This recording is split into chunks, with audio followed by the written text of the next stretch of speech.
এখানে ক্লিক করলেই লেখা হবে।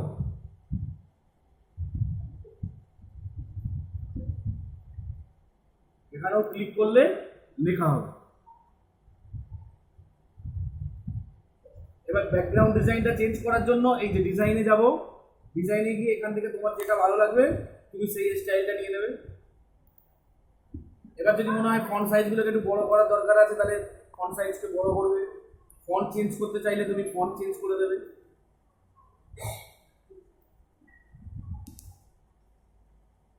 হলো। আর তারপরে যাবো এই যে অ্যানিমেশনে গিয়ে এখান থেকে যে অটোমেটিক্যালি আফটারে ক্লিক করে এখানে একটা চার থেকে টাইমিং দিয়ে দেবো, যে কোনো একটা টাইমিং দিয়ে দেবো। আর আমাদের মেন কাজ হচ্ছে এই যে কাস্টম অ্যানিমেশন। কোথায় যাওয়া? Custom animation. এবার কাস্টম অ্যানিমেশনে এই যে অ্যাড এফেক্ট, দেখো অ্যাড এফেক্ট থেকে এখন অ্যাক্টিভ আছে, অ্যাক্টিভ নেই তো, তাহলে অ্যাক্টিভ করতে গেলে আমাকে সিলেক্ট করতে হবে। সিলেক্ট করলেই অ্যাড এফেক্ট অ্যাক্টিভ হয়ে যাবে। এবার এখান থেকে ক্লিক করে এখানে চারটে মেইনলি আমার অপশন থাকে, এন্ট্রান্স, এমফোসিস, এক্সিট, মোশন বার। প্রত্যেকটা টেক্সট, প্রত্যেকটা ইমেজকে ধরে প্রথমে দেবো এন্ট্রান্স, শেষে দেবো এক্সিট, তারপরে তুমি যা খুশি দাও। এখানে গিয়ে যে এন্ট্রান্সে গিয়ে মোর এফেক্ট।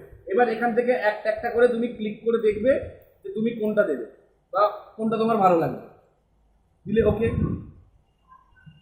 আবার এটাকে ক্লিক করে অ্যাড এফেক্ট, এন্ট্রান্স, মোর এফেক্ট, মানে প্রথমে আমাকে এন্ট্রান্স দিতেই হবে, ওকে। আর একদম শেষে গিয়ে এক্সিট দেবো।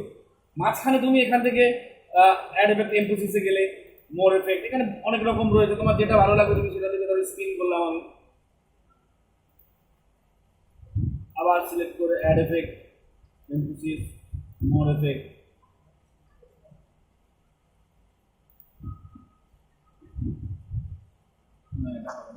এখান থেকে তোমার যেটা ভালো লাগবে।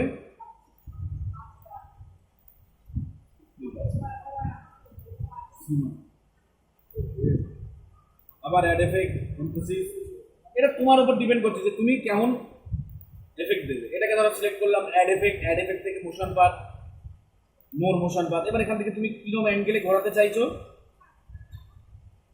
সেরকম অ্যাঙ্গেলে ঘুরবে। আর এটাকে সিলেক্ট করে এবারে সব হয়ে গেল।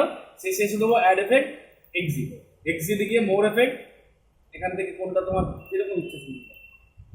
আবার অ্যাড এফেক্ট, এক্সিট। এবার রান করার জন্য F5 হলে তুমি যেটা করলে সেটা রান হবে এরকম করবো।